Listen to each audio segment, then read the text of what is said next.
Bismillahirrahmanirrahim. Assalamualaikum warahmatullahi wabarakatuh. Alhamdulillahirabbil alamin alladzi khalaqal mauta wal hayata liyabluwakum ayyukum ahsanu amala wa huwal azizul ghafur.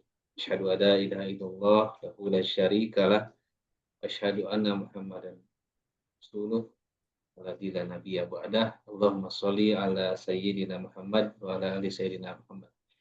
Alhamdulillah puji dan syukur senantiasa kita panjatkan kepada Allah Subhanahu wa taala atas segala limpahan nikmat karunia yang begitu besar tidak pernah berhenti untuk kita semua sampai dengan saat ini, terutama nikmat yang paling besar dalam hidup kita, iman dan Islam. Alhamdulillah. Juga tidak lupa nikmat lain yang begitu banyak, nikmat waktu, rizki, kesempatan, ilmu dan sebagainya. Semoga Allah Subhanahu wa taala menjadikan kita hambanya yang selalu mudah untuk bersyukur dan selalu Allah berikan kekuatan untuk terus menjaga, meningkatkan keimanan dan ketakwaan kita sampai akhir hayat kita. Amin ya rabbal alamin. Salawat dan salam semoga senantiasa terlimpah dan tercurah pada junjungan kita yang mulia yang tercinta Nabi besar Muhammad Shallallahu Alaihi Wasallam. Juga tidak lupa pada para keluarganya, pada para sahabat, para tabiin, tabiin dan sampai pada selanjutnya. Yang mudah-mudahan kita semua yang hadir dalam majelis online ini dimudahkan Allah dan dijadikan umat yang istiqomah dan sampai pada seluruh umatnya hingga akhir zaman. Amin ya rabbal alamin. Alhamdulillah pada malam yang baik ini kembali kita dipertemukan oleh Allah dalam salah satu kegiatan rutin kita, kajian ilmu Masjid Asyifa Fakultas Kedokteran Universitas Padjadjaran. Semoga ilmu yang didapat setiap saat kita dalam pertemuan ini menjadi wasilah bertambahnya amal soleh kita dan juga tentunya semakin meningkat keimanan dan ketakwaan kita kepada Allah Subhanahu. Mengucapkan terima kasih sebesar-besarnya, syukron jazakallahu khairan katsiran kepada guru kita semua, Bapak Ustadz Kiai Haji Atian Ali yang senantiasa hadir bersama kita semua. Semoga Allah Subhanahu wa taala menjadikan aliran pahala yang tiada henti untuk beliau atas ilmu yang senantiasa kita amalkan. Amin ya rabbal alamin. Dan juga para jamaah sekalian, hatur nuhun senantiasa bergabung di dalam kajian Masjid Asyifa Fakultas Kedokteran Universitas Padjadjaran. Baik, kita buka kegiatan pada malam hari ini dengan sama-sama kita membaca basmalah. Bismillahirrahmanirrahim. Terkait dengan tema yang akan kita bahas pada malam hari ini, tema yang sangat menarik yang merupakan lanjutan dari kajian bersama Pak Ustadz sebelumnya. Waktu itu temanya adalah tentang keikhlasan. Waktu itu disampaikan bahwa diawali dengan sebuah hadis Nabi terkait setiap amalan itu tergantung pada niatnya. Dan dibahas oleh Pak Kiai bahwa hanya amal yang diniatkan lillah yang akan diterima Allah Subhanahu wa taala, dan juga syarat berikuti ibadah itu adalah ikhlas. Insya Allah kita semua berupaya untuk ikhlas dalam setiap amal ibadah kita, kehidupan kita, baik amal apapun. Namun dalam tema yang akan dibahas pada malam hari ini menjadi tema yang sangat menarik. Jangan rusak ikhlas kita. Ternyata ikhlas kita bisa rusak, ikhlas kita bisa memudar, ikhlas kita mungkin juga barangkali hanya ikhlas menurut kita saja, bukan ikhlas menurut Allah Subhanahu wa taala. Nah, apa saja yang bisa merusak keikhlasan kita, insya Allah akan dibahas, diperdalam oleh guru kita Bapak Ustadz Kiai Haji Atian Ali pada malam hari ini. Mari kita sama-sama simak apa yang akan disampaikan oleh beliau. Tidak lupa juga niatkan ibadah kita lillahi ta'ala. Semoga amal ibadah kita hanya diniatkan Allah Subhanahu wa taala dan menjadi amal ibadah yang ikhlas. Amin, amin ya rabbal alamin. Langsung saja pada guru kita Bapak Ustadz Atian Ali Dai LCMA. Jangan rusak keikhlasan kita, waktu dan media kami persilakan. Mangga Ustadz.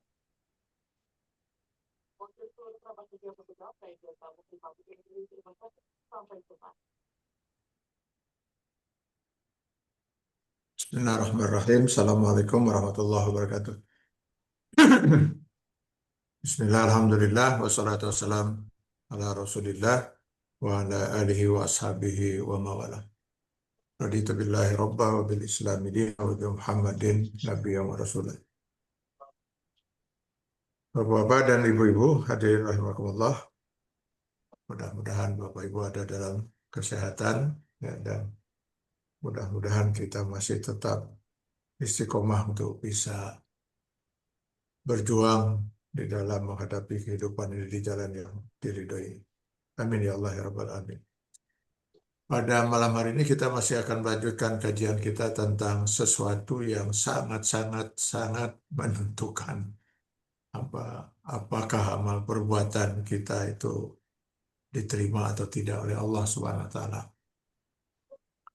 Sebelumnya kita sudah membahas bahwa ada dua syarat utama untuk sebuah ibadah itu diterima oleh Allah Subhanahu wa taala. Pertama adalah syariat dan kedua hakikat. Syariat yaitu jalan kita yang harus kita tempuh dalam hidup ini. Sedangkan hakikat adalah tujuan kita menempuh jalan itu. Secara syariat, nampaknya insya Allah kita tidak bermasalah. Gitu. Mudah-mudahan. Saya yakin kebanyakan kita umat Islam sudah sangat memahami betul bagaimana harus melaksanakan syariat sholat dalam bentuk gerakan dan bacaan. Bahkan pengalaman saya, alhamdulillah banyak umat yang masalah yang bukan prinsip, masalah yang sunnah pun mereka persoalkan saking takut kalau syariatnya tidak benar. Jadi kalau Rasulullah SAW mengatakan alangkah banyaknya orang yang beribadah, hanya sedikit sekali yang ibadahnya diterima oleh Allah Subhanahu wa taala. Kemungkinan besar berkurang di hakikat itu sih untuk menjalani kehidupan ini termasuk beribadah, yaitu tujuan utamanya adalah menggapai ridha Allah Subhanahu wa taala. Tujuan utama kita menjalani hidup yaitu untuk mencapai ridha Allah, itulah yang disebut dengan ikhlas.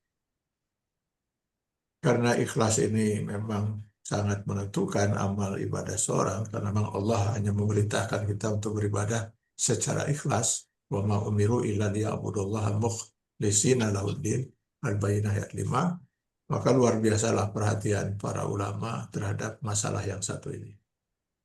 Nah, kita sudah bahas pada pertemuan yang lalu bagaimana menurut Al-Quran apa yang dimaksud dengan ikhlas itu. Bahwa ikhlas itu murni. Nah, sekarang kalau dikaitkan kita untuk mengabdi pada Allah berarti kita harus betul-betul memiliki niat murni menjalani kehidupan ini hanya semata-mata untuk menggapai ridha Allah Subhanahu wa taala. Karena masalah ikhlas ini begitu luar biasa sangat menentukan amal ibadah seseorang, maka para ulama pun ada sebagian di antaranya yang kemudian secara berlebihan memahami ikhlas itu, ya, terutama di kalangan kaum sufi. Nah, ini sudah kita jelaskan dari pertemuan yang lalu, bagaimana berlebihannya mereka dalam memahami ikhlas, sehingga sebenarnya ya seseorang baru bisa dikatakan ikhlas kalau dia berhasil menyingkirkan segala kecenderungan dalam hidupnya, sehingga yang ada hanya menjalani sesuatu karena Allah semata.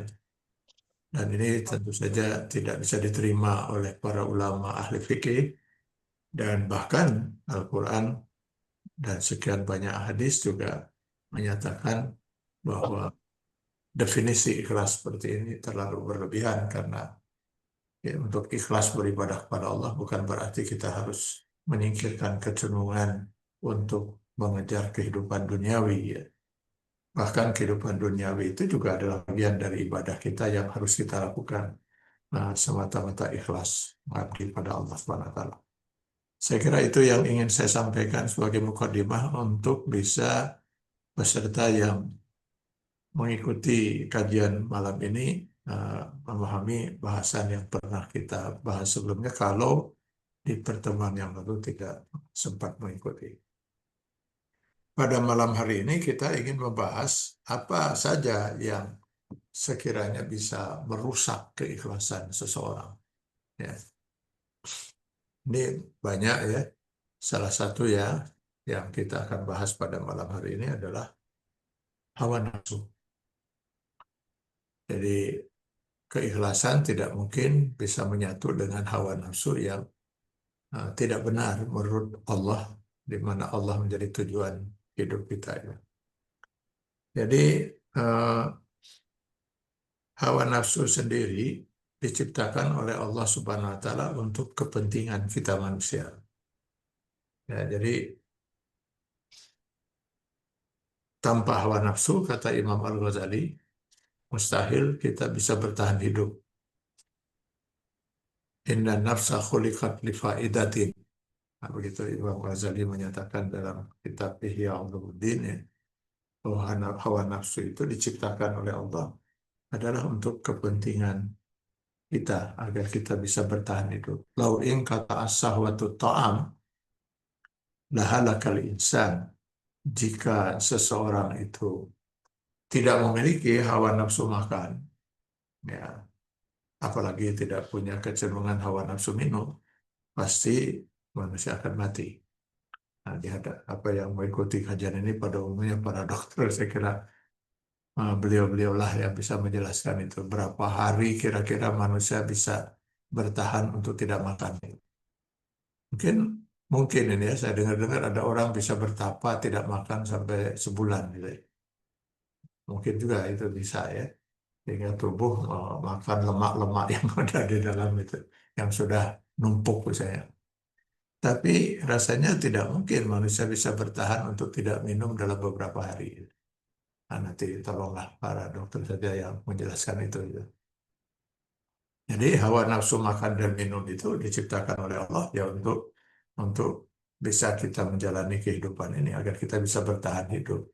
Karena itu jangan pernah kita tidak makan, tidak minum gitu. Ya, itu, ya. Nah, jadi hawa nafsu untuk makan itu jangan dimatikan. Gitu. Hawa nafsu untuk minum. Begitu juga lau ing kata asahwatul jima, seandainya manusia itu tidak lagi memiliki kecenderungan untuk memenuhi hawa nafsu biologisnya, kecenderungan biologisnya, hawa nafsu seksualnya, maka keturunan manusia pasti segera akan punah.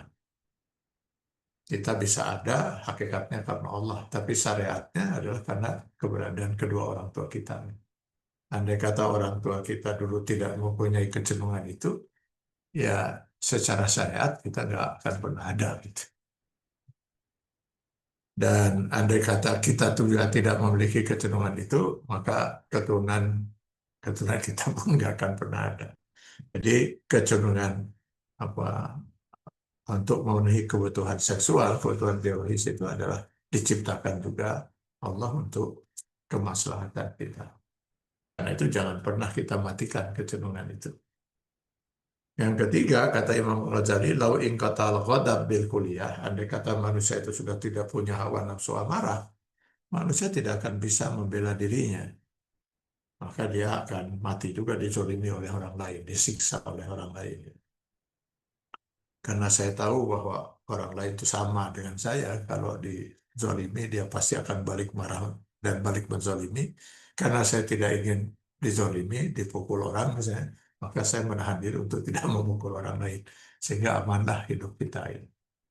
Ini menurut Imam Al-Ghazali. Tapi kalau kita balik sekarang pemikiran Imam Al-Ghazali, kita salurkan hawa nafsu itu tanpa batas, maka manusia juga akan punah, Bang. Coba aja makan terus jangan berhenti gitu. Insya Allah juga innalillahi gitu. Atau kita salurkan hawa nafsu biologis tanpa batas itu. Itu juga keturunan akan hancur. Begitu juga kalau hawa nafsu amarah disalurkan tanpa batas, marah saja terus itu sepanjang hari gitu. Nah, nanti dokter juga lah yang bisa menyatakan itu apakah yang seperti itu masih mungkin bisa bertahan hidup gitu. Jadi sebenarnya kehadiran ajaran Islam itu bukan untuk mematikan hawa nafsu, tetapi untuk mengendalikan. Wal kaziminal ghaiz. Di dalam Quran Surat Ali Imran 135 Allah menyatakan orang yang bertakwa itu adalah mereka yang mampu mengendalikan hawa nafsunya. Jika nanti memang mereka sudah harus makan, ya makanlah. Kalau memang sudah harus minum, minumlah. Jangan sampai tidak makan, tidak minum. Tetapi yang dimakan itu harus sesuai dengan petunjuk Allah. Ya, sehingga nanti ada yang halal dimakan, ada yang haram dimakan. Nah, hawa nafsu di sini mulai dikendalikan oleh yang menciptakan kita, yang menciptakan hawa nafsu kita. Bagaimana supaya hawa nafsu kita bisa membawa kita pada keselamatan. Yaitu dengan cara agar hawa nafsu kita menyesuaikan dengan aturan dan hukum Allah. Maka syariat Allah dalam bentuk if'al haza wa la taf'al zaka, lakukan ini, tinggalkan itu dimaksudkan agar hawa nafsu kita terkendali. Sebab kalau hawa nafsu itu tidak terkendali, dia yang justru akan mengatur diri manusia. Dan disinilah awal celakanya manusia. Ketika hawa nafsu itu sudah menjadi Tuhannya, dia dia menjadikan hawa nafsu itu sebagai Tuhan. Dia berbuat untuk hawa nafsunya. Dia melakukan sesuatu untuk hawa nafsunya. Sehingga si aturan Allah pun akan dilihat apakah sesuai atau tidak dengan hawa nafsunya. Kalau aturan Allah itu sesuai dengan hawa nafsunya, dia baru mau melaksanakan. Tapi kalau aturan Allah bertolak belakang dengan hawa nafsunya, dia akan menentang. Jadi kalau sudah sampai pada tingkat itu, maka ya berarti yang menjadi Tuhan, menjadi tujuan hidupnya, dia adalah hanyalah memenuhi hawa nafsunya itu. Semua anggota tubuhnya, termasuk akalnya, tunduk pada keinginan hawa nafsu. Ini yang sudah diingatkan oleh Allah Subhanahu wa taala di Quran surah Al-Furqan ayat 43. Ara'aita man ittakhadha ilahahu hawa. Tidakkah kalian perhatikan, tidakkah engkau perhatikan mereka yang telah menjadikan hawa nafsu itu sebagai Tuhannya. Dan ini kita kita lihat sekarang ya dalam kehidupan memang sangat luar biasa itu. Korupsi itu sudah perbuatan yang sangat uh, ya sangat terlaknat lah gitu ya. Karena ini menyengsarakan jutaan rakyat gitu ya. Bahkan 280 juta rakyat itu. Karena yang dikorupsi juga ada tanggung-tanggung, ada yang sampai 3.000 triliun dan sebagainya. Nah, itu sudah sangat terkutuk lah perbuatan seperti itu. Loh, ini malah yang dikorupsi itu dana umat, itu, dana haji. Nah, ini sudah sudah dua menteri yang dibui, Pak. Kemungkinan besar yang ketiga ini akan juga dibui juga itu. Dan yang dikorupsi adalah dana umat gitu ya. Bayangkan itu. Dalam perkiraan saya itu kemungkinan besar iblis saja nggak akan melakukan perbuatan selaknat itu kan. Mungkin itu. Ini memang sudah luar biasa. Bayangkan umat ingin beribadah gitu ya. Dan mereka mati-matian mengumpulkan uang. Ada yang mungkin belasan tahun bisa mengumpulkan uang untuk hal. Malah uang untuk niat mulia untuk beribadah itu dikorup. Ini ketika hawa nafsu sudah menjadi Tuhan. Jangan tanya kalau mereka tidak mengenal agama, mereka insya Allah mengenal agama. Bahkan salah seorang yang sudah pernah masuk BU itu saya kenal. Saya kenal dia hafiz Al-Quran. Hafal Al-Quran. Al-Quran 30 juz ada di otaknya. Tetapi hawa nafsunya sudah. Nah, ini berbahaya dan pasti hawa nafsu semacam ini akan bertolak belakang dengan keikhlasan yang kita bahas. Karena ikhlas itu justru si hawa nafsu harus ditundukkan oleh seseorang di dalam upaya dia untuk menggapai ridha Allah Subhanahu wa taala. Mari kita coba perhatikan di dalam Quran di surat Al-A'raf 175 176.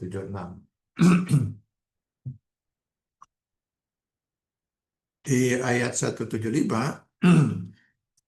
mungkin saya bacakan saja terjemahannya biar waktunya bisa cukup ya.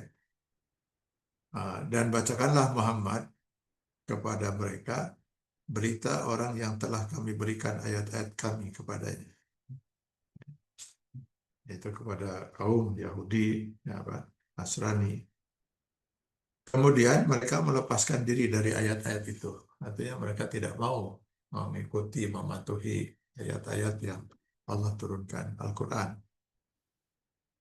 Karena mereka sudah meninggalkan aturan dan hukum Allah Subhanahu wa taala, maka itu sama dengan mereka sudah membuka pintu untuk setan menyesatkan mereka. Karena setan itu dia tidak punya kuasa untuk mengendalikan manusia. Nggak ada kekuasaan setan untuk mengendalikan manusia. Dia hanya mencoba mempengaruhi uh, kecenderungan fujur, kecenderungan yang tidak baik ya, semua kecenderungan yang tidak baik yang ada pada manusia itu untuk bisa bangkit. Dan dia susah, dia hanya mungkin dengan yuwaswisu fi sudurin nas, ya cuas-cuis lah. mempengaruhi agar si manusia itu membuka pintu pintu hatinya untuk bisa mendapatkan apa, untuk dia bisa masuk. Jadi ketika manusia itu sudah melakukan sikap penolakan terhadap aturan dan hukum Allah, wah itu setan luar biasa, bisa mulai bisa menguasai, mengendalikan, bukan bukan soal mengendalikan si manusia tadi. Lalu dia diikuti oleh setan sampai dia tergoda, maka jadilah termasuk orang yang sesat. Setiap orang yang keluar dari petunjuk Allah, dari kehidupan yang diatur oleh Allah Subhanahu wa taala sesuai dengan Quran dan Sunnah, maka dia sudah pasti sesat. Nah, yang sesat ini ada dua kemungkinan. Dia keluar dari Shiratal Mustaqim karena memang tidak yakin kalau dia harus berada di Shiratal Mustaqim. Tidak yakin dia harus menjalani hidup sesuai dengan aturan dan hukum Allah, maka dia kafir. Atau kalau dia tadinya Muslim, maka dia sudah murtad. Tapi ada juga yang keluar dari garis itu bukan karena tidak yakin, tapi karena dia terpengaruh oleh hawa nafsunya. Ini yang mungkin jadi bahasan kita ya. Atau ini yang mungkin menjadi masalah kita. Maka ah, keluar dia itu dalam pengertian berdosa. Lalu kita lanjutkan di ayat 176-nya. Dan sekiranya kami menghendaki, kata Allah, niscaya kami tinggikan derajatnya dengan ayat-ayat itu. Jadi Allah Subhanahu wa taala memberi kita hidayah ya Al-Qur'an, lalu kemudian dijelaskanlah ayat-ayat Al-Qur'an itu lewat firman Allah yang dibahasakan atau dicontohkan langsung oleh Rasulullah.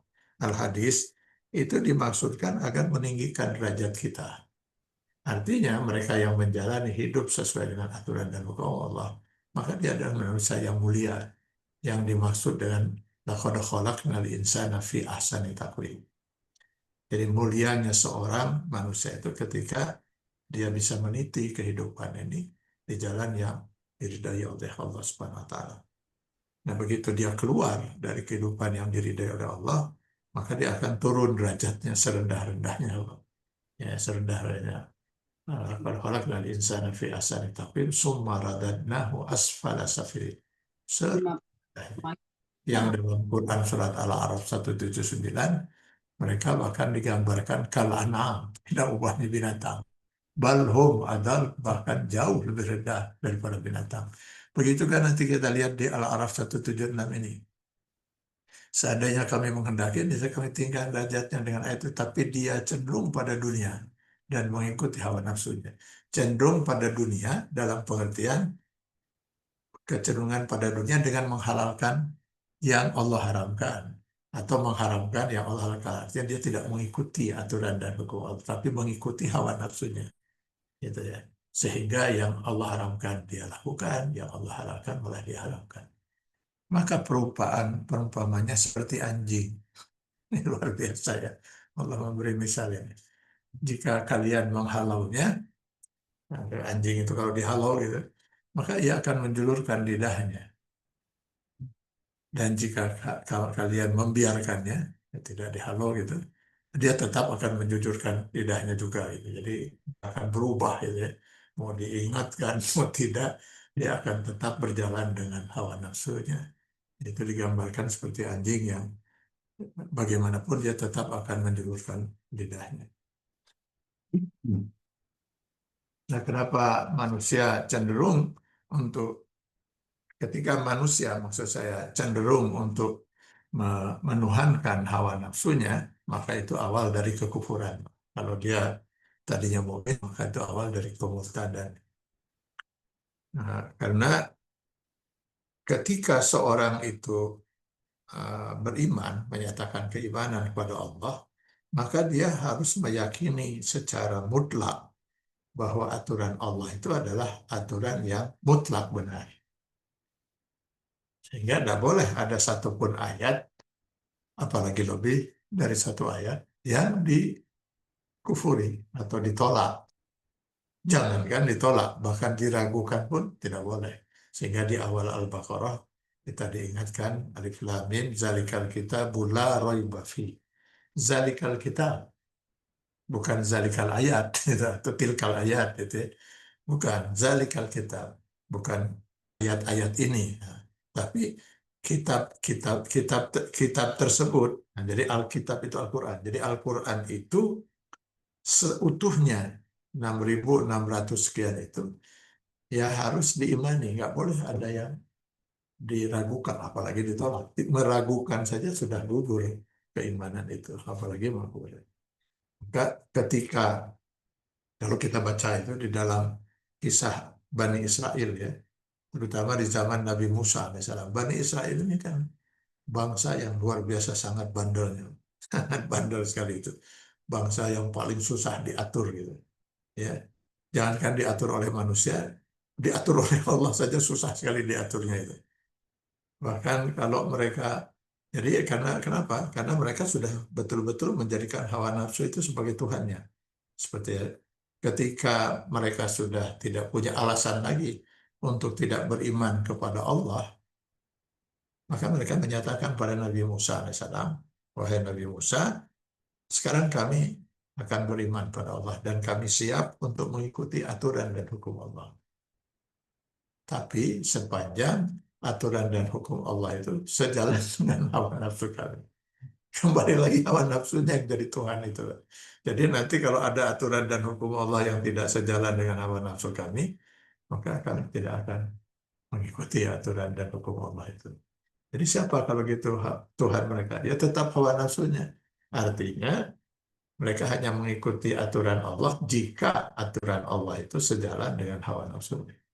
Jadi kalau tidak sejalan dengan hawa nafsunya, maka mereka akan meninggalkan aturan dan hukum Allah itu. Untuk sikap mereka inilah turun ayat 85 Quran Surat Al-Baqarah, di mana Allah kemudian menegur mereka lewat firman-Nya, afatu'minuna bi ba'dil kitab wa takfuruna bi ba'd.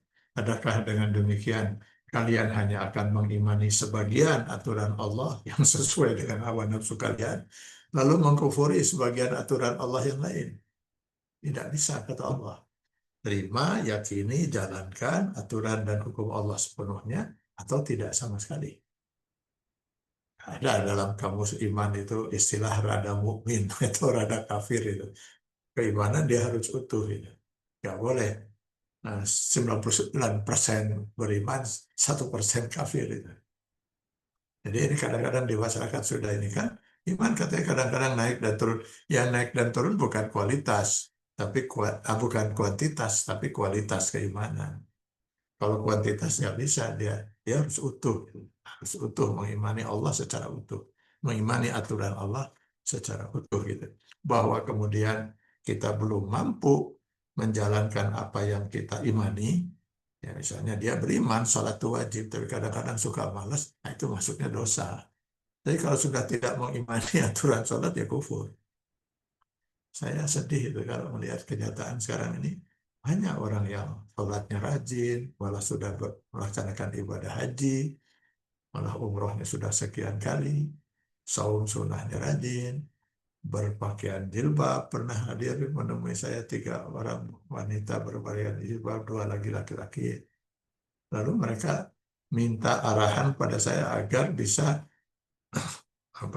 memfatwakan agar harta waris yang diwariskan oleh almarhum ayah mereka itu untuk dibagi rata antara anak laki-laki dan anak perempuan. Ya, ini salah satu contoh saja bagaimana ketika hawa nafsunya itu ingin memperoleh bagian waris yang besar, lalu dia mencoba mencari-cari aturan-aturan lain yang bisa memungkinkan aturan Allah yang sudah nyata di ayat An-Nisa 11-12 ingin ditinggalkan gitu. Lalu dicarilah nanti gonogini. Apalah itu, gonogini tidak ada dalam Islam. Ya, itu. Aturan dalam Islam, istri dan suami itu saling waris mewarisi. Nggak ada harta gonogini, masing-masing punya harta. Ya. Suami punya harta, istri kalau ada harta ya milik istri. Sehingga ketika suami meninggal, istri mewarisi harta suami. Kalau tidak seperempat, seperdelapan. Kalau istri meninggal, suami juga mewarisi harta istri. Kalau tidak seperempat, setengahnya. Gitu. Nah, itu sudah ketentuannya seperti itu. Tapi ketika hawa nafsunya beda-beda, maka dia mencari lagi. Dan ini kalau sudah unsurnya kepentingan dunia itu. Saya belum pernah dapat masalah gitu. Ada seorang muslim, kami terlalu berat lah kalau sholat isya 4 rakaat. mungkin nggak 3 rakaat gitu, atau 2 rakaat aja ya. Atau 1 rakaat gitu maghrib boleh atau tidak. Hampir tidak ada gitu. Tapi kalau ada urusan duit, itu urusan harta, mulailah dicari aturan-aturan lain yang bisa memenuhi hawa nafsu dia dengan meninggalkan aturan dan hukum Allah SWT. Itu bahaya hawa nafsu kalau sudah menjadi Tuhan seseorang. Maka dia akan siap meninggalkan aturan dan hukum Allah, bahkan mengkufuri Allah demi hawa nafsunya, karena dia jadikan hawa nafsu itu sebagai Tuhan. Bahkan kalau kita lihat di dalam Al-Quran, surat Al-Ma'idah ayat 70, juga di Al-Baqarah ayat 87, itu bahkan kekufuran mereka itu bukan hanya saja nanti akan menolak ajaran atau risalah Allah yang diturunkan kepada para nabi. Nabinya pun mereka bunuh gitu. Mereka bunuh nabi itu. Nah, itu ya. Jadi ada paling tidak diriwayatkan ada 39 nabi yang dibunuh oleh Bani Israel. Ya, kenapa? Karena nabi itu membawa ajaran yang tidak cocok dengan hawa nafsu mereka itu. Bukan hanya mereka tolak, karena nabi terus mengajarkan, malah nabinya pun mereka bunuh gitu ya. Jadi itu berbahayanya ketika manusia sudah menjadikan hawa nafsu itu sebagai Tuhan. Jadi mungkin mudah-mudahan saya kira Bapak-bapak dan Ibu sempat sempat membaca tulisan atau wawancara saya gitu ya, ya tentang tentang apa apa two-state solution itu ya yang sedang digelorakan termasuk oleh pemimpin negeri kita gitu. Itu saya mengatakan memang apakah memang kita masih bisa percaya dengan Israel gitu ya. Pertama, program Two-State Solution itu sendiri sangat-sangat bermasalah menurut saya. Karena itu jelas bertentangan dengan konstitusi negeri kita ini.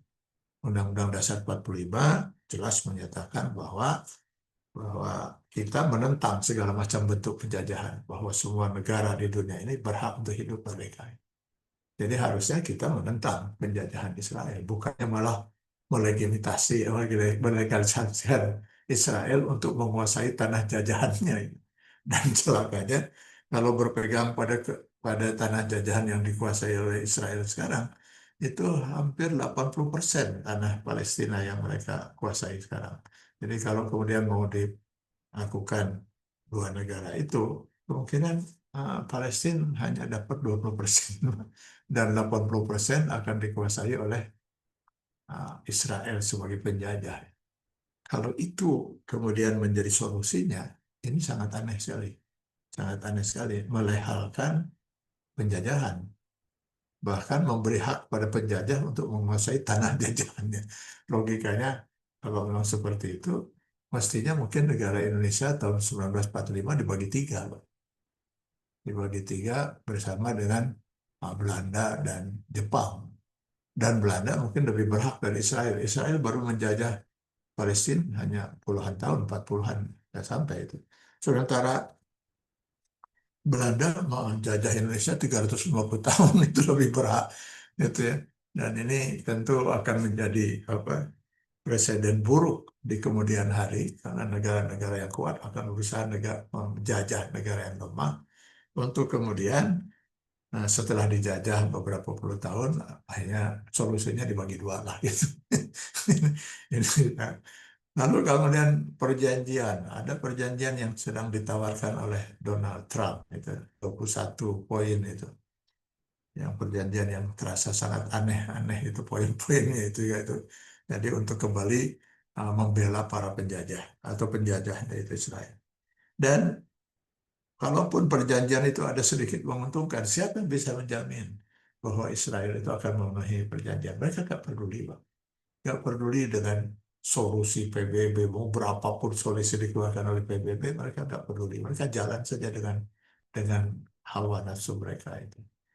Bahkan jangankan solusi PBB atau aturan manusia, berkali-kali janji mereka dengan Allah saja mereka langgar. Bahkan suatu ketika Allah membuat perjanjian karena saking seringnya mereka melanggar itu. Allah minta mereka untuk melakukan perjanjian di bawah ancaman gunung Sur yang oleh Allah diangkat di atas kepala mereka. Jadi gunung Sur itu sampai ditaruh di atas kepala mereka. Lalu mereka disuruh berjanji. Mereka berjanji untuk taat pada Allah Subhanahu wa taala. Lalu mereka sujud sambil wajah mereka itu separuhnya itu melihat ke atas. Kenapa? Mereka bukan takut kepada Allah, takut kalau gunung itu tiba-tiba jatuh menimpa mereka itu.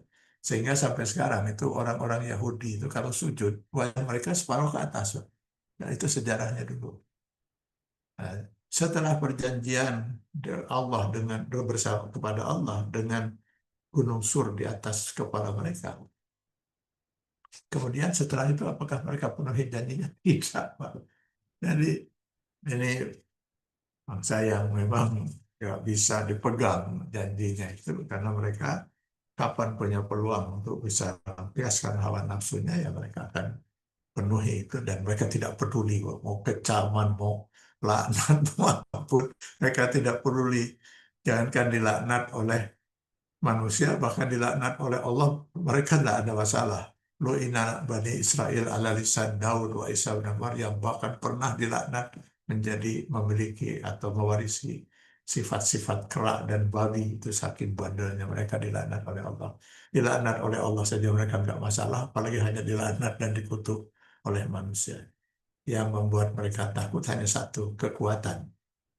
Nah, itu dan itulah yang belum mampu kita wujudkan ya. Karena ternyata umat Islam di dunia, terutama negara-negara Arab di sekitarnya, ya tidak bersatu. Dan itu yang mereka manfaatkan untuk bisa sepenuhnya melampiaskan hawa nafsu mereka. Jadi apa yang ingin saya sampaikan dalam kesempatan ini bahwa Islam sama sekali tidak melarang kita untuk memenuhi kecenderungan hawa nafsu kita. Bahwa hawa nafsu itu tidak sepenuhnya akan merusak keikhlasan. Ketika hawa nafsu itu kita penuhi sesuai dengan aturan Allah. Nah Allah yang membolehkan berarti Allah meridhoi kan itu. Jadi tidak akan mudah. Yang akan merusak itu ketika hawa nafsu kita salurkan tidak sesuai dengan aturan dan hukum Allah. Pasti Allah tidak ridho kan itu dan tidak mungkin itu bisa didefinisikan sebagai sebuah keikhlasan karena ikhlas itu kita melakukan sesuatu semata karena Allah dan kita lakukan sesuai dengan aturan dan hukum Allah. Jadi kalau ada seorang misalnya saya ikhlaslah subuh saya tuh orang lain cuma 2 rakaat saya 5 rakaat itu nggak ikhlas menyimpang dari aturan Allah itu. Jadi nggak bisa keikhlasan bisa dicapai dengan melanggar aturan Allah. Jadi keikhlasan, walaupun itu pemenuhan hawa nafsu, kita makan, lalu kita niatkan makan itu karena untuk kita bisa sehat, untuk bisa beribadah kepada Allah. Karena dengan sakit kita akan terbatas bisa beribadah pada Allah. Maka makan itu menjadi ibadah. Sepanjang yang kita makan itu adalah sesuatu yang Allah halalkan. Gitu.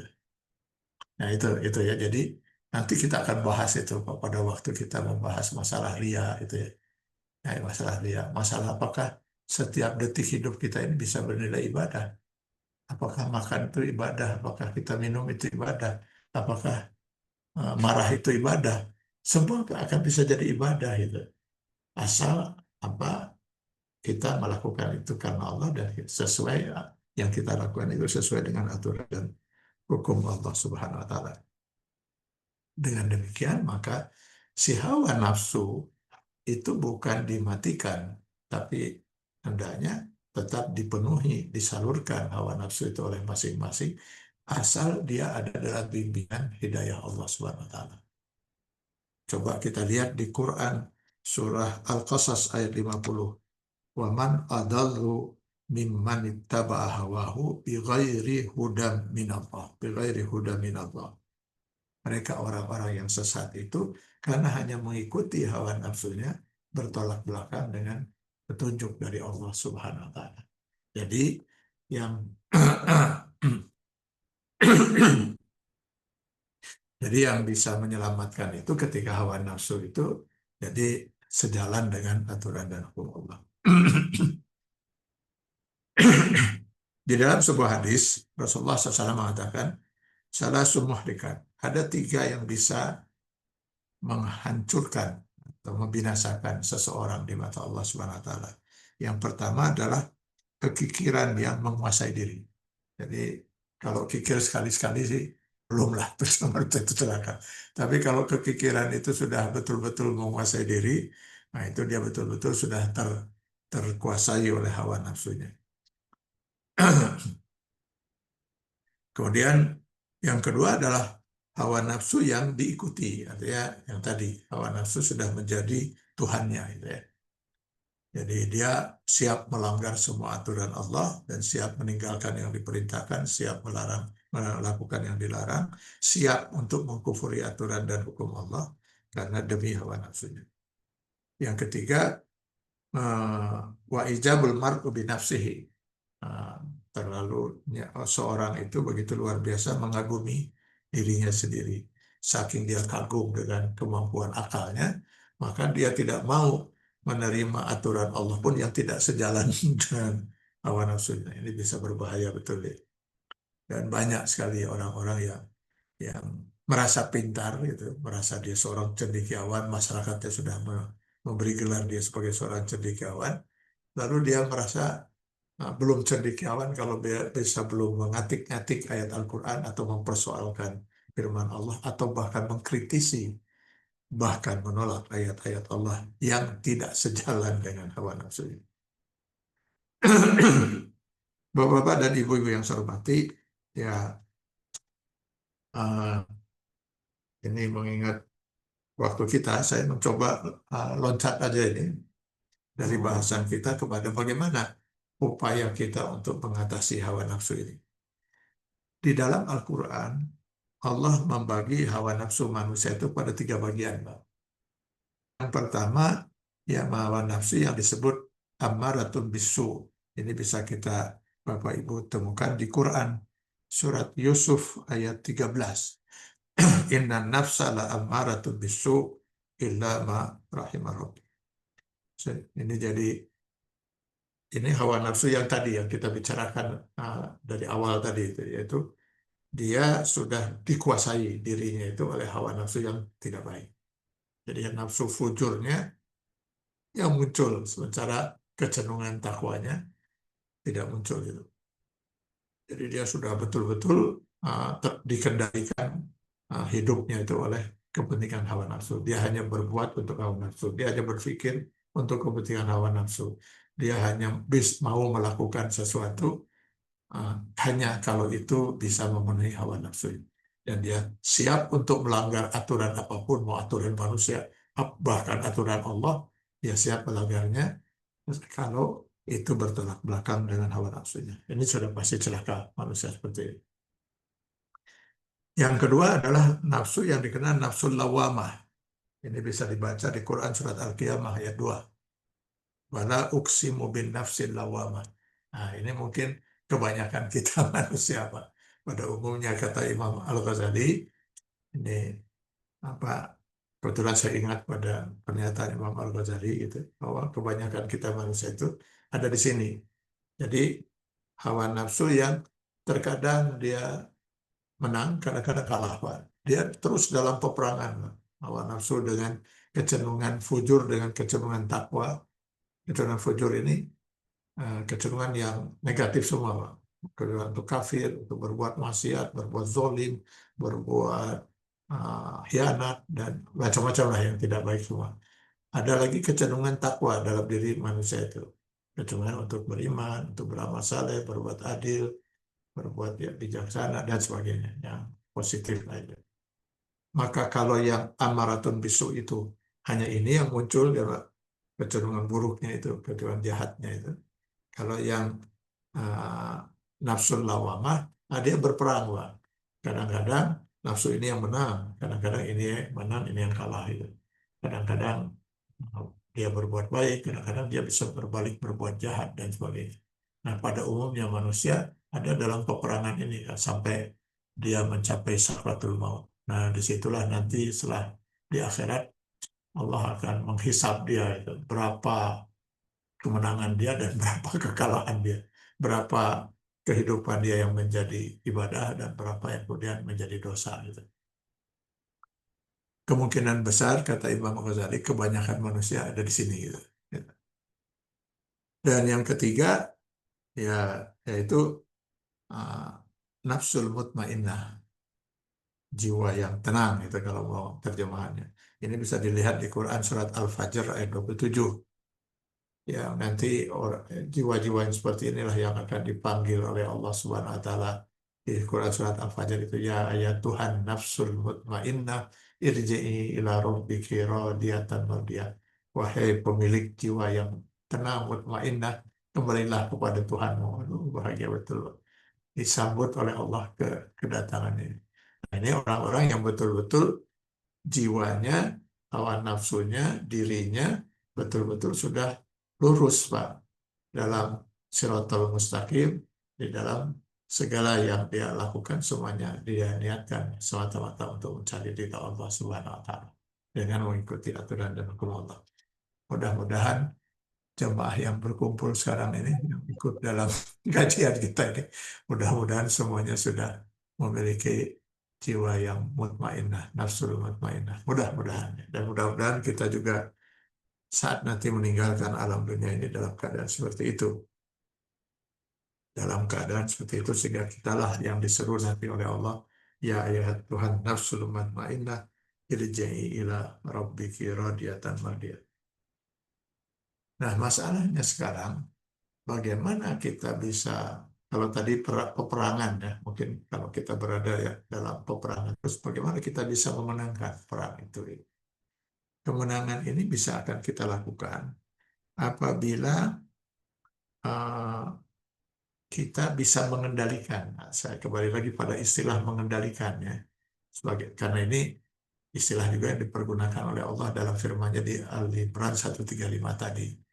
Wal kazimin al ghaiz. Wal kazimin itu mengendalikan.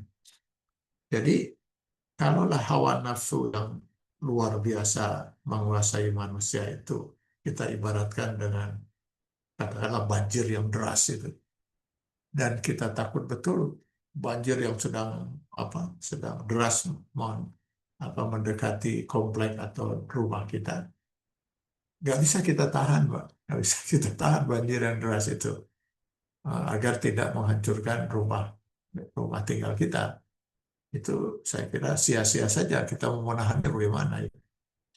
Yang benar itu adalah bagaimana kita mengalihkan si air itu supaya jangan menimpa rumah tempat tinggal kita. Jadi kita alihkan arahnya itu. Jadi kita alihkan. Jadi memang caranya kita mengalihkan itu yang paling aman itu. Jadi bagaimana kita bisa mengalihkan kecenderungan hawa nafsu itu kepada hal yang dibenarkan oleh Allah Subhanahu wa taala. Atau paling tidak kita membuat kecenderungan itu tidak terlaksana itu. Misalnya ambil contoh, Rasulullah SAW memberi nasihat pada kita ketika muncul nafsu amarah yang tidak baik, gitu. Nafsu amarah yang tidak baik, karena ada nafsu marah yang baik. Itu misalnya nafsu amarah untuk memerangi kebatilan itu baik, Pak. Dalam perang Rasulullah pasti dalam kondisi marah itu ya, perang menghadapi orang musyrik. Ketika kita punya kecenderungan hawa nafsu amarah yang tidak baik, maka ya caranya adalah dengan kita uh, mengalihkan kepada zikrullah, mengingat Allah itu. Astagfirullahaladzim, astagfirullahaladzim. Kita mencoba mengingat Allah, kita alihkan itu dari perhatian kita kepada sesuatu yang membuat kita jadi marah itu, kepada sesuatu yang membuat kita menjadi tenang lagi. Ala bizikrillah tatmainnul qulub. Tapi kalau dengan cara istighfar itu belum teratasi amarah itu, maka kata Rasul, coba dengan merubah posisi. Jadi kalau lagi duduk, coba berdiri. Gitu. Kalau lagi marah duduk itu coba berdiri. Kalau lagi berdiri, coba duduk. Tidak dijelaskan dalam hadis ini apa maksudnya, Pak. Maksudnya mungkin mengalihkan perhatian, Pak. Mengalihkan perhatian kita supaya jangan kita terfokus pada sesuatu yang menjadi penyebab kemarahan kita. Kita alihkan gitu. Kalau nggak bisa dengan duduk berdiri, ya coba dengan berbaring gitu ya. Kalau berbaringnya ini tambahan saya. Jadi kalau nanti ibu-ibu melihat suami di rumah itu duduk, berdiri, berbaring, itu mungkin sedang mengendalikan amarah itu mungkin. Gitu. Saya tahu juga kemungkinan seperti itu. Nah, jadi dialihkan, Pak. Ada yang mengatakan daripada kita mukul yang berbahaya, lebih baik kita pukul sesuatu tembok misalnya pelan-pelan, tapi itu bisa jangan membahayakan. Artinya kita mengalihkan kepada sesuatu yang tidak membahayakan. Kalau dengan posisi itu tidak berhasil, coba ambil air wudhu, kata Rasulullah. Nah, kenapa? Lah amarah itu dari setan. Setan itu diciptakan dari api. Lawannya api itu air. Jadi yang dimaksud di sini air wudhu, Pak. Jadi air wudhu itu ketika kita berwudhu, berkumur-kumur, syariatnya kita membersihkan mulut itu dari sisa-sisa makanan. Gitu. Mungkin ya ada sisa makanan. Gitu. Hakikatnya kita membersihkan mulut ini dari ucapan-ucapan yang keji, ucapan-ucapan yang membawa kepada eh, apa ke kalau hakim memutuskan perkara yang tidak adil dan sebagainya dengan satu ucapan gitu ya. Dan sesuatu yang batil lah gitu ya. Maka kita bersihkan itu. Kita bersihkan mata, kita bersihkan telinga, kita bersihkan kepala ini karena ada otak di sana supaya jangan berpikir yang tidak benar kan itu. Kita bersihkan tangan, kita cuci tangan. Jangan-jangan tangan ini sudah berani menandatangani sesuatu yang bukan hak tangan kita untuk menandatangani.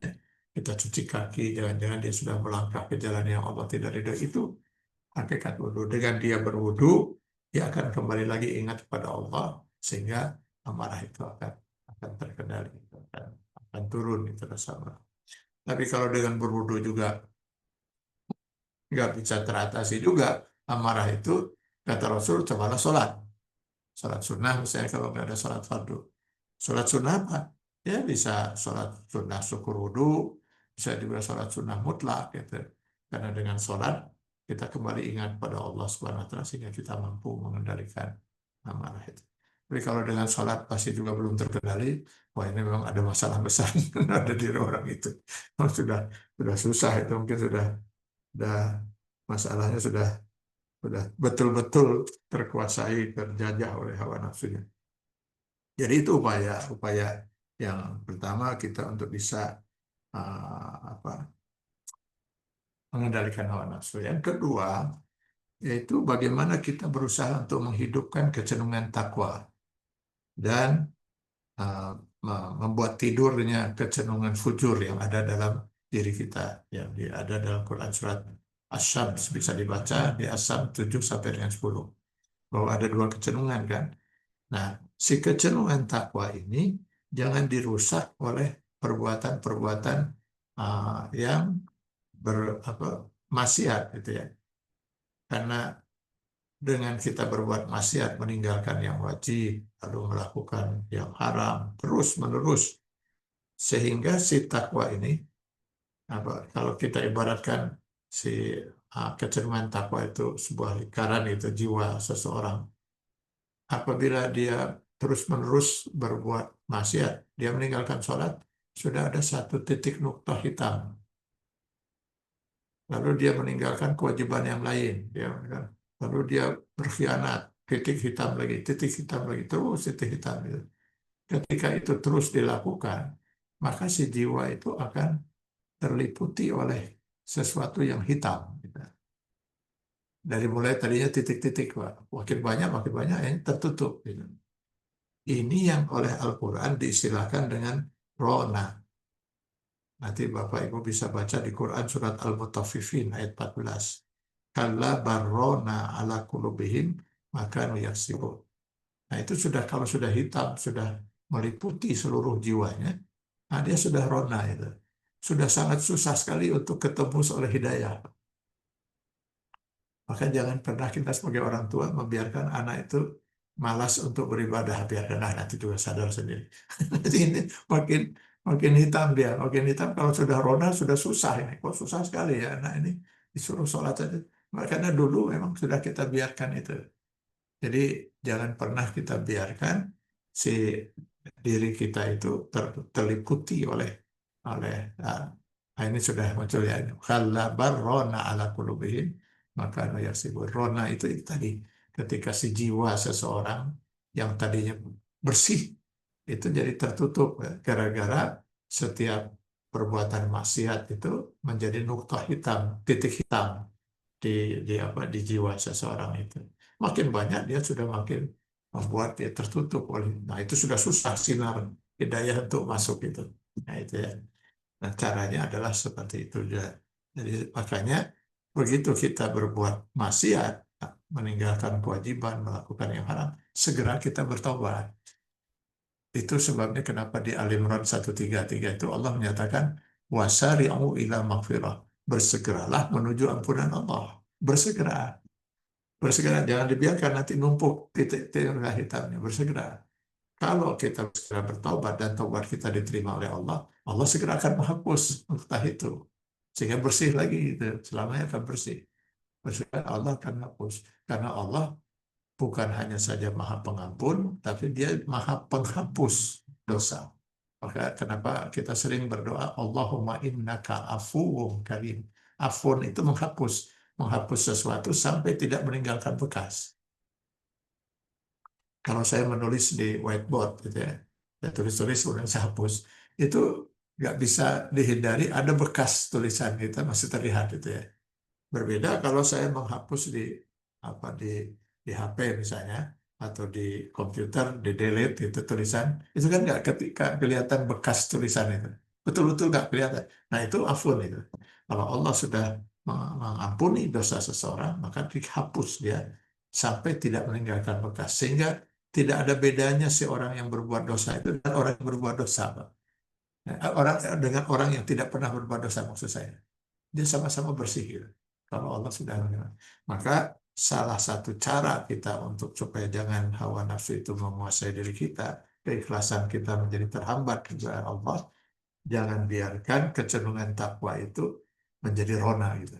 Jiwa kita menjadi terliputi oleh oleh sesuatu yang hitam itu ya, noktah-noktah hitam yang begitu banyak sehingga sehingga menyulitkan lagi kita untuk bisa mendapatkan hidayah.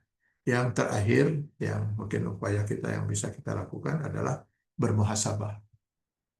Saya ingin sekali dalam hal ini mengutip dialog dalam sebuah hadis antara Rasulullah dengan seorang pemuda bernama Haris. Jadi, suatu ketika Rasul kemudian bertanya kepada Haris, ya Haris, kaifa asbahta? Bagaimana keadaanmu sekarang? Kata Haris, ya asbahtu mu'minan billahi haqqa. Alhamdulillah, ya Rasulullah, kira-kira gitu ya. Saya sekarang sudah benar-benar beriman. Rasulullah tersenyum dengan jawaban itu. Beliau mengatakan, lihkul lihakin hakikatan. Setiap kebenaran itu harus ada buktinya. Karena kalau hanya sekedar mengaku-ngaku, semua orang juga sanggup. Mengaku beriman, sudah benar-benar beriman, sudah semua orang. Mana buktinya, kata Rasulullah. Jadi kata Haris, buktinya, eh, saya selalu menghadirkan Allah seolah-olah ada di hadap apa aras Allah itu ada di hadapan saya gitu. Dan memang seharusnya kita walaupun tidak boleh kita membayangkan Allah karena Allah laisa kamitslihi syai'un, tapi Allah kita hadirkan seakan-akan di hadapan kita. Itu sebabnya dulu ketika kita membahas tafsir surat Al-Fatihah di dalam satu ayat itu ada iyyaka na'budu. Ka itu adalah domir kata pengganti untuk anta, engkau, orang kedua yang kita ajak bicara. Nah, sedangkan di Al-Quran itu hampir hampir seluruh ayat itu kalau Allah menjelaskan tentang dirinya itu dipergunakan kata ganti ketiga huwa. Qul huwallahu ahad. Huwa itu. Huwallazi huwallazi anzala huwa semua itu. Secara tiga. Orang ketiga itu adalah orang yang tidak hadir bersama kita kan. Dia orang ketiga. Tapi kenapa dalam sholat itu dipergunakan kata iyaka, tidak iyahu. Ya, hanya kepadamu ya Allah. Sebab Allah menghendaki saat kita sholat membaca Al-Fatihah itu kita meyakini Allah itu seakan-akan hadir di hadapan kita. Ya, hadir di hadapan kita. Iyaka itu adalah hadir di hadapan kita.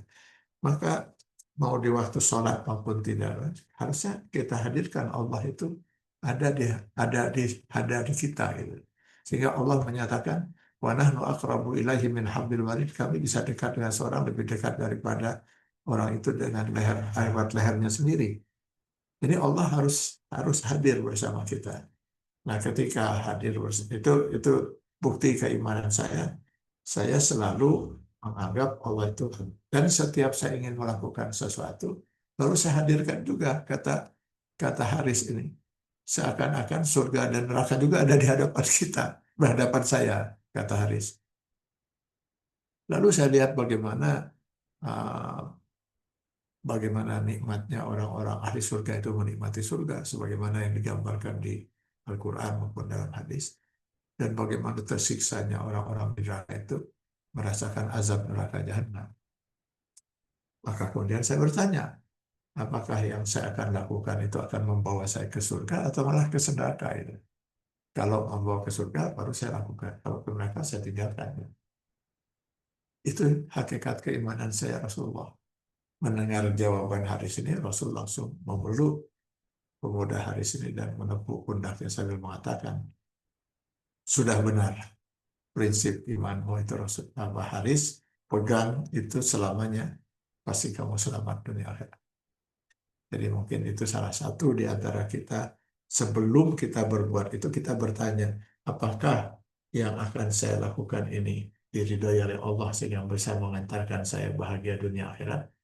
Ataukah justru ini murkai Allah yang bisa mengantarkan saya masuk neraka jahanam itu? Hisablah diri kita, kata Umar bin Khattab, qabla an tuhasibu. Hasibu qabla an tuhasabu. Hisablah diri kita sebelum terlanjur kita melakukan sesuatu, nanti di mana ketika sudah meninggal dunia, giliran Allah yang akan menghisab kita. Jangan sampai kita menyesal di akhirat. Caranya adalah kita mengendalikan dengan menghisab setiap apa yang kita lakukan. Kita hisab dulu diri kita, apakah ini akan membawa kebahagiaan dunia dan akhirat, ataukah justru akan mencelakakan kita dunia dan akhirat. Ini saya kira yang bisa saya sampaikan pada malam hari ini untuk melengkapi bahasan kita. Mudah-mudahan uh, jika berkenan kita akan lanjutkan itu nanti pada pertemuan yang akan datang untuk membahas bagian yang kedua, dan ini akan panjang mungkin bahasan kita, yaitu masalah riya. Masalah riya ini adalah lawan musuh keikhlasan yang luar biasa. Sehingga nanti kita akan lihat perdebatan di kalangan para ulama itu. Apakah seorang itu dikatakan riya, itu, sudah termasuk riya, uh, jika misalnya 99% dia pergi ke masjid untuk sholat itu untuk mengharap ridha Allah. Cuma 1% aja kok dia ingin dipuji oleh calon mertua misalnya. Apakah itu sudah hancur ibadah itu karena sudah ria itu kan, ingin mendapat pujian orang lain? Ataukah ria itu, maka nanti kita lihat termasuk ria dan termasuk yang tidak akan diterima ibadah itu jika seorang dalam beribadah itu bukan tidak hanya mengharap ridha Allah tapi juga mengharapkan kenikmatan di surga dan takut kalau dia tidak ibadah itu masuk neraka. Nanti mungkin sampai kita pada bahasan seperti ini. Ketika ada seorang imam sholat, mengimami sholat zuhur misalnya yang tidak dikeraskan. Di rakaat pertama, katakanlah dia membaca Al-Fatihah, niatnya itu dengan baca surah Alam Nasrah. Tapi di tengah bacaan, dia mendengar ada masbuk, orang masbuk yang terlambat, yang lari-lari ingin bisa mendapatkan satu rakaat bersama imam. Karena dia dengar itu, maka dia dia rubah niatnya itu. Tadinya hanya membaca surat Alam Nasrah setelah Al-Fatihah, kini dia tambah dengan surat Al-Kafirun. Jadi setelah Alam Nasrah dia baca Al-Kafirun. Dengan demikian harapannya mereka dari orang yang tadi masbuk lari-lari itu bisa memperoleh satu rakaat. Terkesannya mungkin untuk kita imam ini baik sekali gitu. Membantu orang gitu ya. Yang lain itu dan yang sudah lari-lari kesian nggak dapat satu rakaat itu, ya dia tahu. Tapi para ulama kemudian mengatakan sholat imam itu sudah hancur di mata Allah. Dia sudah hancur sholatnya itu karena surat apa tadi Al-Kafirun atau tambahannya itu dilakukan bukan karena Allah tapi untuk orang yang lari-lari itu tadi. Itu sudah tidak ikhlas lagi orangnya. Si imam ini sudah tidak ikhlas. Yang dia ikhlas itu kan membaca Al-Fatihah dengan al-insyirah alam nasrah itu. Ini al-kafirun kan tambahan untuk orang itu. Berarti al-kafirun dibaca bukan karena Allah, tapi untuk orang tersebut itu. Jadi, nah ini sampai bahasan bisa seperti itu. Nah, nanti mudah-mudahan kita bisa bahas itu sehingga harapan saya mudah-mudahan saya gitu. Saya yang membahasnya dan kita semua. Mudah-mudahan suatu saat kita bisa sampai juga pada tingkat keikhlasan untuk menyelamatkan amal ibadah kita agar jangan sampai ibadah-ibadah kita selama ini hasilnya cuman apa seperti istilah Sunda itu capek gawe dekat pakai gitu. Cuman capek aja kita melakukan apa yang kita lakukan sama sekali tidak ada nilainya di mata Allah. Tapi mudah-mudahan kita semua yang hadir di majelis ini, insya Allah ibadah-ibadah kita makbul dan mabrur di mata Allah. Terima kasih. Bila taufiq wal hidayah. Assalamualaikum warahmatullahi wabarakatuh. Waalaikumsalam Waalaikumsalam warahmatullahi wabarakatuh. wabarakatuh. Wabarakatuh. Nuhun Ustadz, Masya Allah materi tentang hal-hal yang merusak keikhlasan yang diawali pada malam hari ini dengan yang pertama yaitu membahas tentang hawa nafsu. Luar biasa para jamaah sekalian. Semoga kita digolong Allah Subhanahu wa taala sebagai hamba-hamba yang bisa dimudahkan untuk mengendalikan hawa nafsu seperti yang tadi Ustadz telah sampaikan. Karena sangat ironis sekali ketika kita ternyata yang menjerumuskan kita ke dalam neraka itu ternyata dari diri kita sendiri, bukan dari orang lain, dikarenakan kita tidak bisa mengendalikan hawa nafsu yang ada pada diri kita. Baik, silakan para jamaah sekalian, jika ada yang akan bertanya, kami persilakan, mangga langsung saja melalui audio. Silakan Dokter Adri, itu dokter namanya sama saya. Silakan dok, bukan dok. Baik, bismillahirrahmanirrahim. Assalamualaikum warahmatullahi wabarakatuh, Ustadz. Malam. Baik, terima kasih Ustadz atas kajian hari ini. Mohon maaf baru telat tadi bergabungnya.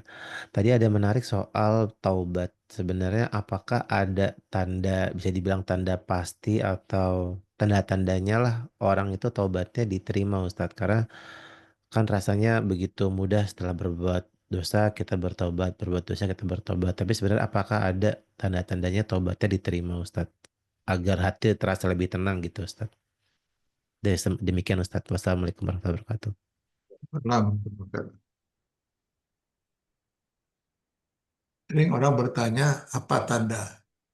Tanda sholat kita diterima. Apa tanda tobat kita diterima? Gitu ya.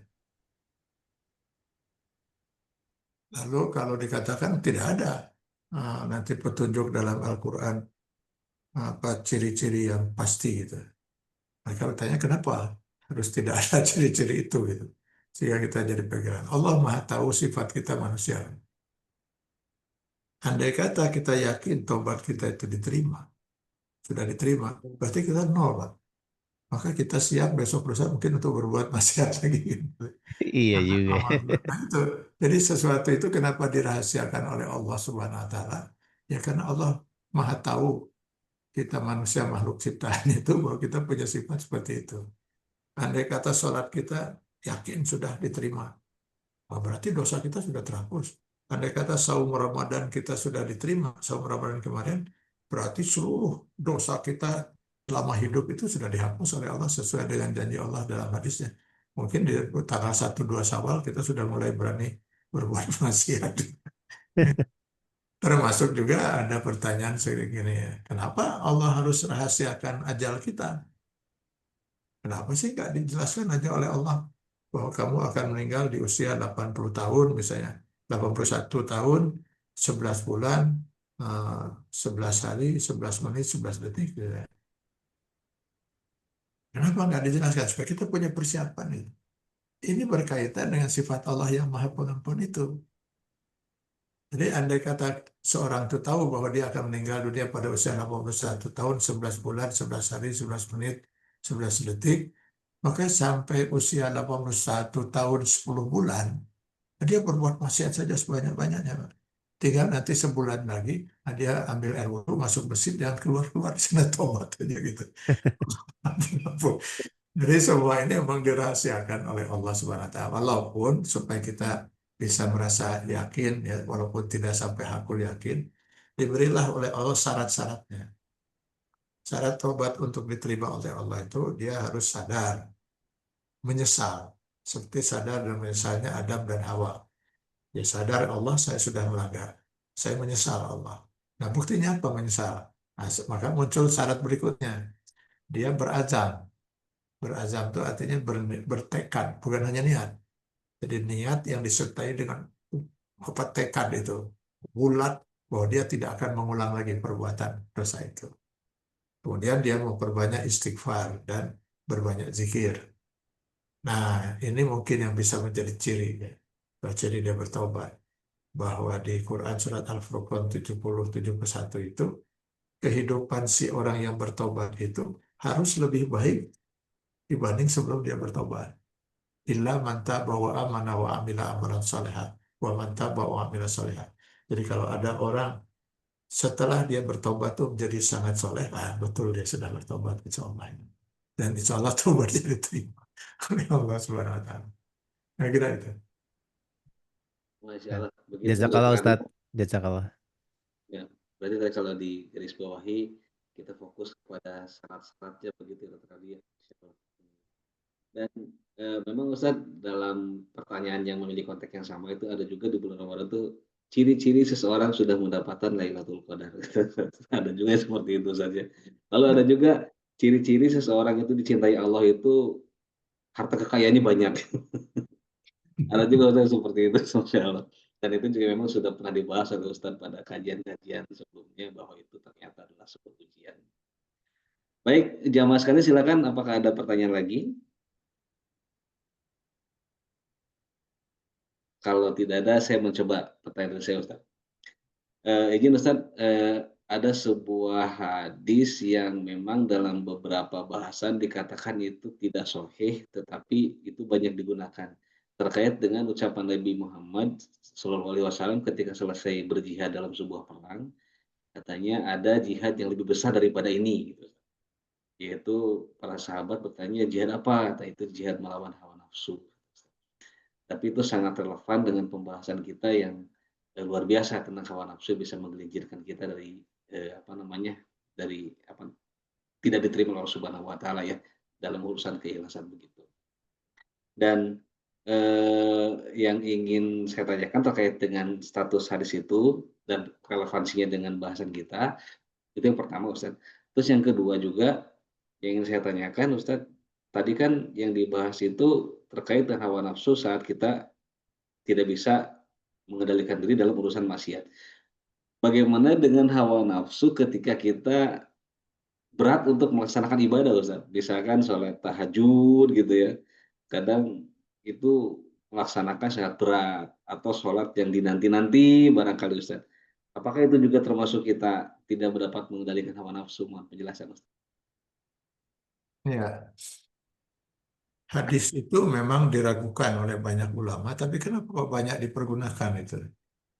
Banyak dipergunakan karena hadis itu sangat tidak bertentangan dengan prinsip-prinsip yang diajarkan Islam baik dalam Al-Quran maupun Sunnah. Bahwa memang perjuangan hidup kita itu perjuangan itu termasuk yang di apa di Quran surat As-Sams itu qad aflaha man zakkaha wa qad khaba man dassaha. Jadi perjuangan kita bagaimana bisa memenangkan kecenderungan takwa dan mengalahkan kecenderungan fujur yang ingin menyesatkan hawa nafsu kita. Jadi hawa nafsu itu kalau saya lihat dia seperti kendaraan, Pak. Nah, jadi sinyal kendaraan itu mau dibawa oleh kecenderungan fujur atau kecenderungan takwa gitu. Disitulah yang akan menentukan apa selamat dan tidaknya seseorang. Maka pantaslah kata Rasulullah SAW, kalau tadi pulang dari perang Badar Nabi sambut dengan marhaban bikum minal jihadil asghar ila jihadil akbar, selamat datang kalian yang baru datang dari perang yang kecil untuk nanti akan menghadapi perang yang lebih besar. Ya, perang di medan perang itu masih kecil itu. Kalau dibandingkan perang yang lebih besar, sudah pernah melawan hawa nafsu. Kalau di perang di medan perang, andai kata dia datang dengan niat lillahi ta'ala, berjuang untuk Islam, mati dia mati syahid, mati mulia. Tapi perang di luar itu, andai kata dia selamat, besok lusa dia belum tentu juga bisa memenangkan perang melawan hawa nafsunya, sehingga bisa melakukan perbuatan yang bukan hanya saja tidak diterima, bahkan dimurkai Allah Subhanahu wa taala. Lalu yang kedua, sebenarnya yang namanya maksiat itu bukan hanya melakukan yang dilarang.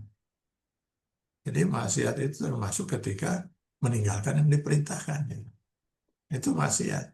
Ketika seorang tidak sholat, dia sudah melakukan maksiat besar. Itu. Maksiat itu jadi maksiat itu menentang, jadi menentang aturan, aturan Allah gitu. Jadi iblis pernah berbuat maksiat. Maksiatnya apa? Tidak melaksanakan perintah Allah ketika diperintahkan sujud. Adam dan Hawa pernah maksiat. Maksiatnya melakukan yang dilarang. Itu dua-duanya sama-sama maksiat. Cuman akibat hukumnya berbeda itu. Yang satu jadi kafir, yang satu hanya dosa. Gitu.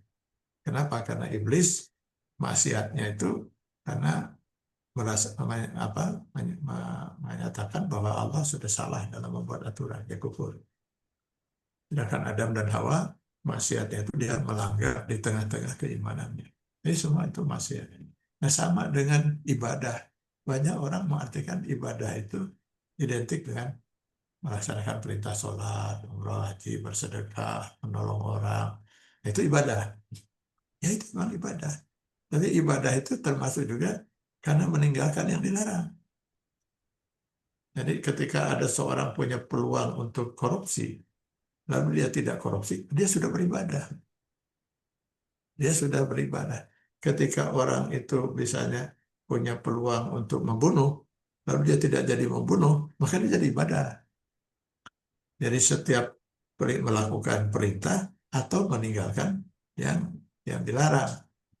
Karena itu nanti kita ketemu hadis begini. Dalam sebuah hadis Rasulullah mengatakan orang yang mau bersosial, bersosialisasi dengan masyarakat, lalu dia siap menghadapi bermacam-macam ujian. Ya. Mungkin ada orang yang mungkin membenci dia, memfitnah dia, dan dia sabar menghadapi itu jauh lebih mulia dibanding orang yang diam di rumah karena tidak siap menghadapi ujian cobaan itu. Kalau di rumah terus pahalanya apa gitu? Nggak ada ujian itu. Kalau di sana dia banyak berpahala kan itu. Ada orang yang mau fitnah dia bisa bersabar, dia menghadapi itu. Ada orang ini, nah dia banyak peluang untuk berbuat banyak ibadah. Gitu. Sehingga ada bahasa begini, ikan yang hidup di air yang terjun, dagingnya itu jauh lebih enak daripada ikan yang hidup di air yang tenang. Saya pernah 2 kolam ikan hias di rumah, mati semua Pak ikan itu. Padahal sudah saya panggil dokter hewan itu satu-satu disuntikin itu. Tapi dokter hewannya udah bilang, ini virus ini belum ditemukan obatnya gitu. Jadi kita coba-coba saja. Ya sudah coba, mati semua. Nah ketika kita mau coba makan, gak ada yang bisa memakannya Pak. Gak enak, dagingnya itu dingin Pak. Kalau digoreng juga malah jadi hancur itu. Yang enak itu justru daging ikan yang hidup di air terjun. Karena setiap kali dia menghadapi banyak cobaan itu kan. Terhempas ini, terhempas ini. Itu daging enak. Maka orang yang mau terjun ke masyarakat, menghadapi bermacam cobaan, itu lebih mulia dibanding orang yang tinggal di rumah. Nggak mengerti. Itu kata Rasulullah SAW.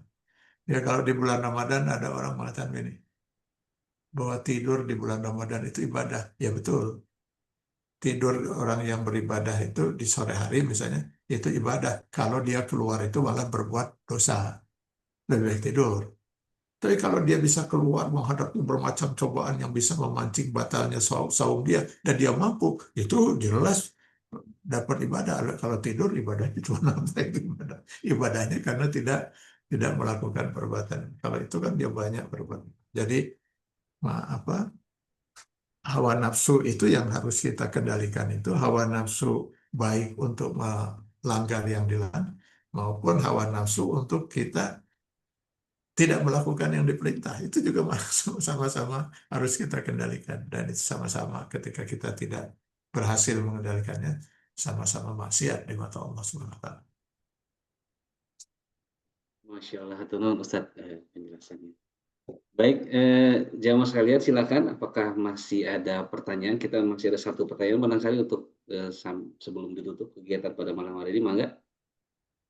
Kita ada 80 lebih peserta, baru ada 2 yang bertanya, kami persilakan. Nah, sepertinya tidak ada pertanyaan lagi nih, gitu, Ustaz. Baik Ustaz, sudah dipersilahkan seperti tidak ada pertanyaan, semoga materi yang disampaikan, ilmu yang telah disampaikan dapat kita pahami dan juga kita bisa amalkan tentunya dengan kekuatan yang Allah berikan kepada kita semua. Baik Ustadz, sebelum kita tutup majelis ini, mohon perkenannya untuk memimpin doa untuk kita semua dan juga tidak lupa kita berdoa untuk saudara-saudara kita di Palestina, Ustadz. Dan semoga Allah Subhanahu wa taala segera memberikan pertolongannya dan solusi terbaik untuk kaum muslimin saudara-saudara kita di sana. Mangga Ustaz. Ya, baik Bapak dan Ibu sekalian, marilah kita sama-sama berdoa. Mudah-mudahan di malam ini doa kita bersama berkenan dikabul oleh Allah Subhanahu wa taala. Bismillahirrahmanirrahim. Alhamdulillahirabbil alamin. Wassalatu wassalamu ala asrofil mursalin wa ala alihi washabihi ajmain. Allahumma lakal hamdu kulluh wa lakal syukru kulluh wa ilaika yurja'ul amru kulluh wa ahlun anta an tuhmad wa ahlun anta an tu'bad wa anta ala kulli syai'in qadir. Lakal hamdu kama hadaitana lil iman wal islam wa lakal syukru kama 'allamtana al hikmata wal qur'an.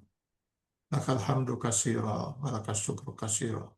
Waja'alna minas syakirina li ni'matika ya Allah wa la taj'alna minal kafirin. Allahumma ja'alna indal bala'i minas sabirin wa indal ni'ma minas syakirin wa indal jaza'i minal faizin. Allahumma la tada' fi maqamina hadza zamban illa ghafartah wa la hamman illa farajtah wa la daynan illa qadaitah wa la maridan illa safaitah wa la haqqan illa a'lantah wa la batilan illa azhabtah wa la taghiyan illa ahlaktah wa la hajatan min hawaijid dunya wal akhirah ya lakar ridha wa lana fiha salah illa a'antana ala qada'iha wa yassartaha birahmatika ya arhamar rahimin. Allahumma a'izzal islam wal muslimin wa azilla syirka wal musyrikin. Allahumma kuzna minal fitan ma zahara minha wa ma batan. Allahumma ansur ikhwanana al-muslimin al-mujahidin fi Palestin minal yahudil ghasibin wa minas salibin al-haqidin wa min sairi a'da'il islam wal muslimin. Allahumma dammiril yahuda wa isra'il. Allahumma dammiril yahuda wa isra'il.